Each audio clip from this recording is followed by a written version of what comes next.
Hello बच्चों, स्वागत है आप सभी का। जैसा कि आप सभी जानते हैं कि हम लोग क्लास 10th का जो साइंस है वो पढ़ रहे हैं और वो चैप्टर नंबर 2 है। और कौन सा चैप्टर पढ़ रहे हैं बच्चों? तो हम लोग पढ़ रहे हैं अम्ल, क्षार एवं लवण। ठीक है, तो अम्ल और क्षार एवं लवण। ठीक है, तो अगर इसके पहले वाले वीडियो आपने नहीं देखा है तो उसे जरूर देखें और उसको देखने के बाद तब इसे देखें। ठीक है, तो चलिए स्टार्ट करते हैं। सबसे पहले देखेंगे हम तनुकरण क्या होता है। तनुकरण, ठीक है। यहाँ पे देखिए, जल में अम्ल एवं क्षारक मिलाने पर, कोई जल है, ठीक है, उस जल में हम क्या करते हैं, अगर हम अम्ल और क्षार को क्या कर देते हैं, मिलाते हैं। ठीक है, आयन की सांद्रता में प्रति इकाई आयतन में कमी हो जाती है। जब हम अम्ल क्षारक मिलाएंगे ना जल में, तो उसके आयन की सांद्रता में क्या हो जाएगी, प्रति इकाई आयतन में क्या हो जाएगी, कमी हो जाएगी। और इसी मिलाने की हम प्रक्रिया को हम क्या बोलते हैं बच्चों, तनुकरण बोलते हैं। तो आपको याद रहेगा, आप याद रख लीजिएगा इसको। जल में अम्ल या क्षारक मिलाने पर आयन की सांद्रता में प्रति इकाई आयतन में कमी हो जाती है। इस प्रक्रिया को हम क्या बोलते हैं, तनुकरण बोलते हैं। ठीक है, चलिए आगे देखिए। आगे हम पढ़ेंगे पीएच स्केल क्या होता है। ठीक है, तो पीएच स्केल देखिए, देखिए बच्चों, पीएच का पूरा नाम क्या होता है, पोटेंज हाइड्रोनियम। पोटेंज हाइड्रोनियम होता है। इस पीएच में पी क्या कहलाता है, सूचक है। पी क्या है, सूचक। और पोटेंज यानी कि पुषांश। इसको पोटेंज का मतलब पुषांश हो जाएगा। ठीक है, जिसका अर्थ क्या होता है, शक्ति होता है। ठीक है, चलिए आगे देखते हैं। आगे क्या है, डिफिनेशन देख लीजिए। पीएच किसे बोलते हैं, इसका डिफिनेशन। ठीक है, देखिए, किसी विलयन में उपस्थित हाइड्रोजन आयन की सांद्रता ज्ञात करने के लिए जो स्केल काम में लिया जाता है उसे पीएच स्केल कहते हैं। तो आप सिंपली याद रखिएगा कि हम हाइड्रोजन आयन की सांद्रता ज्ञात करने के लिए जो भी हम स्केल का उपयोग करेंगे उससे हम क्या बोलेंगे, पीएच स्केल बोलेंगे। ठीक है, तो आपको ये याद रखेगा। ठीक है, तो देख लीजिए एक बार और डेफिनेशन। किसी विलयन में उपस्थित हाइड्रोजन आयन की सांद्रता ज्ञात करने के लिए जो स्केल काम में लिया जाता है उसे हम क्या बोलते हैं, पीएच स्केल कहते हैं। ठीक है, चलिए आगे देखें। हाइड्रोजन आयन की सांद्रता के ऋणात्मक लवगणक को हम पीएच स्केल कहते हैं। ये भी डिफिनेशन है और ये भी एक डिफिनेशन है, तो आप दोनों याद रखिएगा। ठीक है, हाइड्रोजन आयन की सांद्रता के ऋणात्मक लघुगणक, लघुगणक यानी कि लॉग, ठीक है, माइनस लॉग, आप जान रहे हैं ना इसे, यानी कि ऋणात्मक लघुगणक को हम क्या बोलते हैं, पीएच स्केल कहते हैं। ठीक है, यहाँ पे कुछ नोट में पॉइंट है, देख लीजिए इसे। यहाँ पे देखिए, हाइड्रोजन आयन की सांद्रता जितनी अधिक होगी उसका पीएच उतना ही कम होगा। यानी कि हाइड्रोजन आयन की सांद्रता जितना कम होगा, यानी जिस विलयन में अगर हम पीएच स्केल से अगर उसकी वैल्यू निकालते हैं, ठीक है, अगर उसकी सांद्रता जितना कम होगी, ठीक है, अगर हाइड्रोजन आयन की सांद्रता जितना कम होगी, ठीक है, यहाँ पे बोला है, देखिए यहाँ पे ध्यान दीजिएगा, अधिक बोला है। ठीक है, अगर कम होगी तो क्या होगा, कम होगी तो उसकी पीएच, यहाँ पे देखिए पीएच वैल्यू अधिक होगा। यहाँ पे एक बार और अच्छे से समझ लीजिए। देखिए, हाइड्रोजन आयन की सांद्रता जितनी अधिक होगी, जितनी क्या होगी बच्चों, अधिक होगी, उसका पीएच उतना ही क्या होगा, कम होगा। ठीक है, यदि अधिक होगी तो पीएच क्या होगा, कम होगा। ऐसी का उल्टा कर दीजिए, यदि ये कम होगी यानी इसकी सांद्रता जितनी कम होगी उसकी पीएच क्या होगी, उतनी अधिक होगी। यही बात हम पीछे बोलना चाह रहे थे। ठीक है, तो आप यहाँ पे समझ गए होंगे कि हाइड्रोजन आयन की सांद्रता जितनी अधिक होगी उसका पीएच उतना ही क्या होगा, कम होगा। ठीक है, आगे पॉइंट देखिए। आगे है, किसी भी उदासीन विलयन के लिए पीएच का मान क्या होता है, 7 होता है। यानी कि यदि कोई भी विलयन उदासीन है, ठीक है, उदासीन क्या है बच्चों, उदासीन है अगर कोई भी विलयन, तो उसका पीएच मान हमेशा क्या होना चाहिए, 7 है। अगर किसी भी विलयन का पीएच मान 7 है तो हम बोलेंगे कि वो उदासीन है। अगर उस विलयन का पीएच मान 7 से कम है, यानी 6.7 हो गया या 6.9 हो गया, तो ये भी तो 7 से कम है। यानी कि इसे हम बोलेंगे क्या, इसे हम बोलेंगे कि ये क्या है, ये है अम्ल। क्या है, अम्ल। और ये 7 से अधिक होगा तो हम बोलेंगे वो विलयन क्षारीय है। ठीक है, तो ये 7 से कम होगा तो इसे हम बोलेंगे अम्लीय, और 7 से अधिक होगा तो इसे हम बोलेंगे कि विलयन क्षारीय है। और 7 के बराबर होगा एकदम, तो उसे बोलेंगे कि वो विलयन क्या है? उदासीन है। ठीक है? चलिए आगे देखते हैं। जिस विलयन का पीएच मान 7 से कम, तो वो विलयन अम्लीय होगा। ये आप पीछे बता चुके हैं।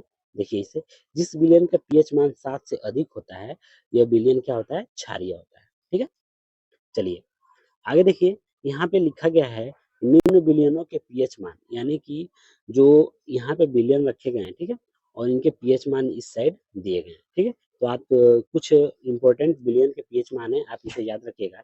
जैसे जठर रस हो गया, ठीक है? ये हमारे मतलब पेट में होता है, ठीक है? पेट में पाया जाता है जठर रस। तो इसका पीएच मान कितना होता है? 1.2 होता है।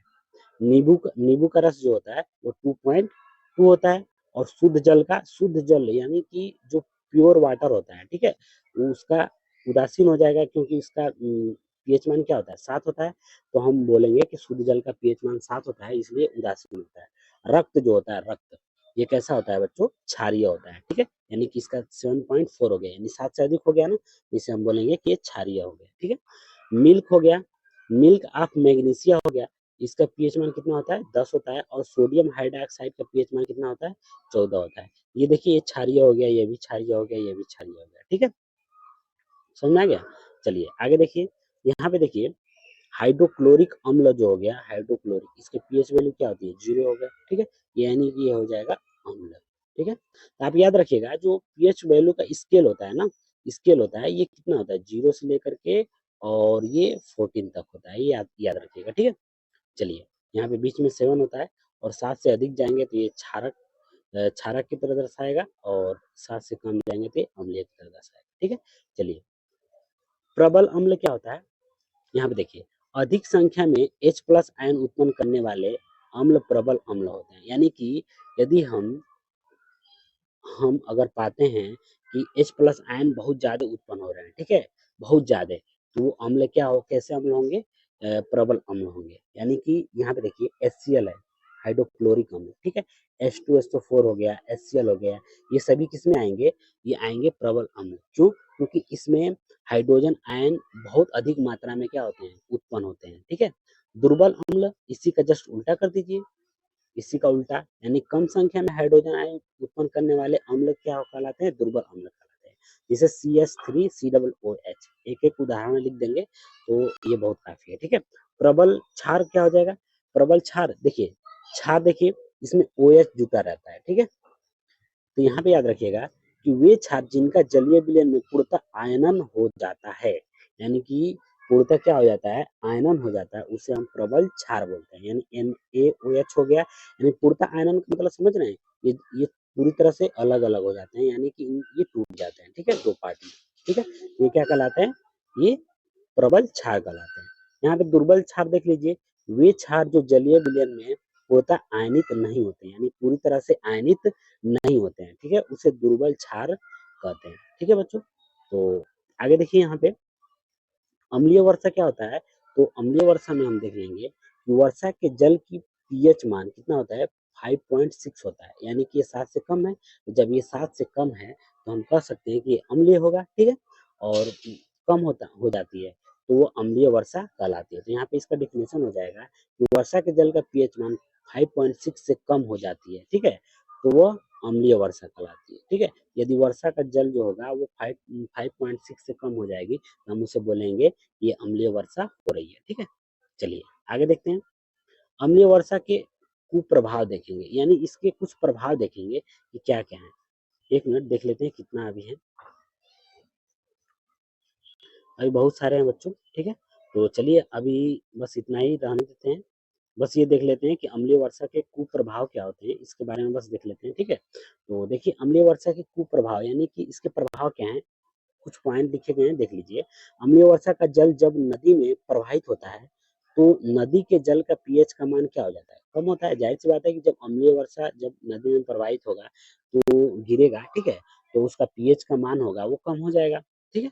और ऐसा नदी में जलीय जीवधारुओं के लिए उत्तरजीविता कठिन हो जाती है, यानी कि जितने भी उसमें जलीय जीव होंगे, उनको मतलब जीने में बहुत सी कठिनाई आ सकती है, ठीक है? चलिए, अम्लीय वर्षा के कारण संगमरमर से बना ताजमहल, ठीक है? जो ताजमहल बना हुआ है, किससे बना हुआ है बच्चों? संगमरमर से बना हुआ है, ठीक है? तो उस पे अगर अम्लीय वर्षा होगी तो ज़ाहिर-सी बात है कि ताजमहल पे कुछ इफ़ेक्ट डालेगा, ठीक है?